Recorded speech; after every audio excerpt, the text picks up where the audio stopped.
Soomaalidu waxa weeyaan dad qab leh ama isla weyn. Sir John Kirk oo ahaa qunsulkii Ingiriiska u fadhiyi jiray jasiiradda Zanzibar sanadkii 1870 ayaa waxa uu ka wareeray sidii awooddii Ingiriisku ay wax aynkaasi u cabsi gelin weyday Soomaalidii.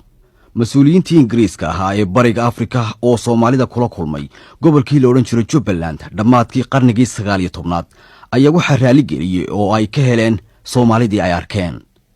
Sir Arthur Hardinge oo isna Zanzibar ka noqday qunsulkii Ingiriiska ayaa waxa Soomaalidu sida ay u xaali jireen uu la jecelaystay oo uu kala mid dhigay sidii dadkii sarsare iyo caaqiladii dadkii Ingiriiska iyo Scottishka ahaa ay waayadii hore u noolaan jireen. waxaana uu ku tilmaamay Soomaalidu inay sifooyinkan lahaayeen oo waxa uu yidhi horta waxay ahaayeen dad raganimo leh culumada da'da waaweyn ee shuyuukhda ah iyo bidaartoodu sida qaab kale ee ay u go'day iyo gadhka timihii ciroobeen ee caddaaday muuqaasi sida uu yahay ayaa waxa uu Sir Arthur sheegay inay u ekaayeen uun beeraleydii Ingiriiska. indhahooda saafiga ah iyo fahmadooda degdega badan iyo eegmadooda ayaa waxa ay ka soo jeedeen nolol caafimaad badan oo aanay waxba shaashaynin sida waxyaabaha dadku qaataan ee tamarta lagu kiciyo. dadka Soomaalidu fikrad ahaantay ayaa waxa uu yidhi waxa weeye dad aan si naba loo agdhigi karin dadka degan qaybtani Afrikada ah haddii ay tahay maskax iyo geesinimaba. waxa ay Soomaalidu ka yimaadeen dhinaca waqooyiga ah buu yidhi iyagii oo duulaan ah markaasay kiciyeen oo ka wadeen dadkii iyaga dhulkaasi uga horreeyay oo kala ah gaala iyo baajuun. ma aha buu yidhi dad ka baqaya qoryo iyo hub loo qaato. wax yar muddo ka dambaysay wakhtigii Sir Arthur Hardinge ayaa Sir Charles Eliot oo ahaa guddoomiyihii Ingiriiska ee bariga Afrika ayaa waxa uu faallo ku sheegay in Soomaalidu ay iyaga qudhoodu isku arkaan kuwa ama la mid ah Ingiriiskii amba kaba sii sarreeya.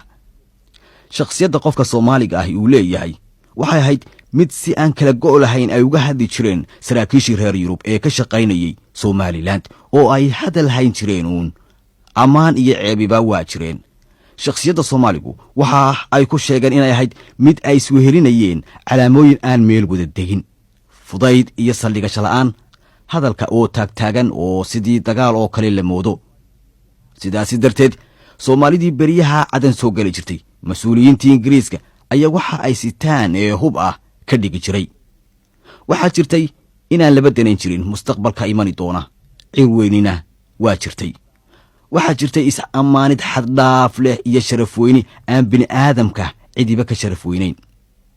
qadaris xumo iyo kibir seetada goostay oo matalan haddii uu gaal soo agbaro qof Soomaali ah tiyo gaalka loo jeedo ayaa candhuufa qofkaasi uu ku tufi jiray dhulka. qabka qofka Soomaaliga ahi inta la sii buunbuuniyey oo lagu sii dardaray ayaa waxa dhacaysa in aan cidiba wax u sheegi kari jirin waayo isagaaba isla toosan oo dac weyn oo laga soo galo uma banayn jirin cidnaba.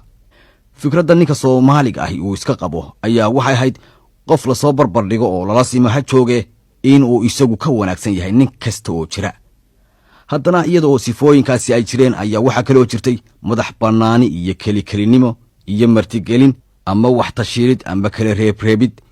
joogto u ahayd noloshiisa. halisi meel ay jirto kama gaban jirin tiyo xataa marmar lagu nafwaayayo oo geesinimo iyo waxa uu lahaa adkaan wax la barbardhigaa aanay jirin. dhulka uu hooyga ku leeyahay waxa uu u dhexeeya lamadegaan iyo kayngaab odaxley ah oo uu noloshiisa ka heli jiray. sida lamadegaankaasi loo naasnuugo biyo iyo baadba aad ayuu ugu darnaan jiray oo xeelada yaqaanay. Soomaalidu waxay ahaayeen dad aad iyo aad u dagaal yahanina iyagoo isticmaalaya tabo lagu hoogo. waxay qaadan jireen gaashaan ka samaysan haraga gariga oo waxay u dagaalami jireen laba iyagii oo ninba wato waramo wax tumaatiya oo af leh iyo bilaawe amba golxad oo inta midi kii kale ku soo maqan yahay ayaa isagiina midii ku taala. waxa ay jeclaan jireen Soomaalidu dagaalada gaadmada ah iyo kuwa gacantaba la isula tego ee kaymaha gaagaaban ee jiqda ah la isku haleelo.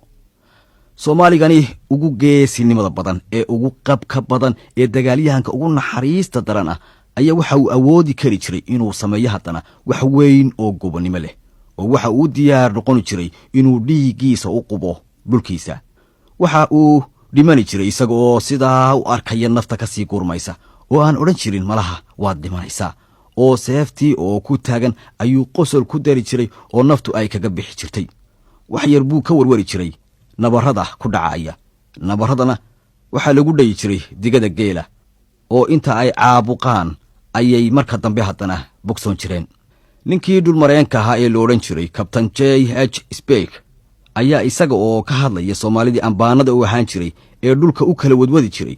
ayaa waxa uu sheegay in dhifdhif mooye aan la arki jirin niman Soomaaliyeed oo aanay nabro ku oolin oo nabarrada qaarkood sida ay u ba'naayeen aad ka yaabaysay sida uu uga kacay saraakiishii reer Yurub ayaa waxay ogaadeen haddii Soomaalida basar adag lagu qabto loona tixgeliyo sharaarada yar ee kulul ay leeyihiin waxay Soomaalidu noqon jireen bay yiraahdeen booliis iyo military wanaagsan inkasta oo marnaba aanay ogolaan jirin in lagu xamaasho oo aanay dhabarka ku soo leexinaynin xagga dhar xirashada Soomaalidu amba military ha ku jiro amba ha ku taagnaado direyskii Ingiriiska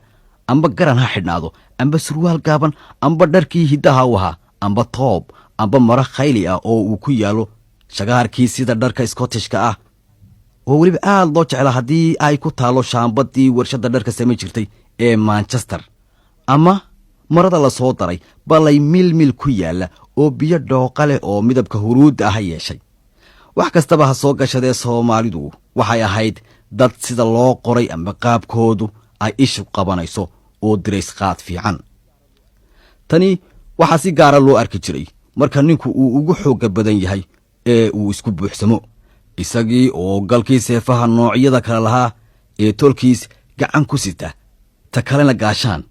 qaabka wareega oo kala leh oo ka samaysan haraga geriga amba wiisha amba goodirka gal yar oo isna harag ka samaysan oo kitaabkii quraanka ahaa uu ku jiro oo inta suun haraga tacalada loogu xidhay qoorta laga soo lulay oo halkaas barbarta sidaa uga soo dhacay xagga diinta Soomaalidu waa muslim wanaagsan oo waa sunni walow ay xumad jidbaahi ay ku jirtay sida marka nin darwiisha amba wadaad diinta uu u marinayo intaan meel baad leh loo guurin ama marka la doonayo in weerar la qaadayo lagu soo guulaysto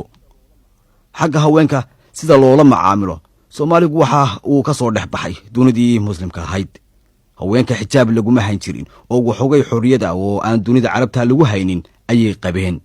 Soomaalidu waxay ahaayeen dad safsafra oo socodka ku daran nasiina la'aan iyagii oo socoteen jiray oo wax badan aan qaadan jirin oo haddana goor walba guurguuri jiray ayaa waxa loo yaqaanay oo loo oran jiray dadkii bilaa barkimada ahaa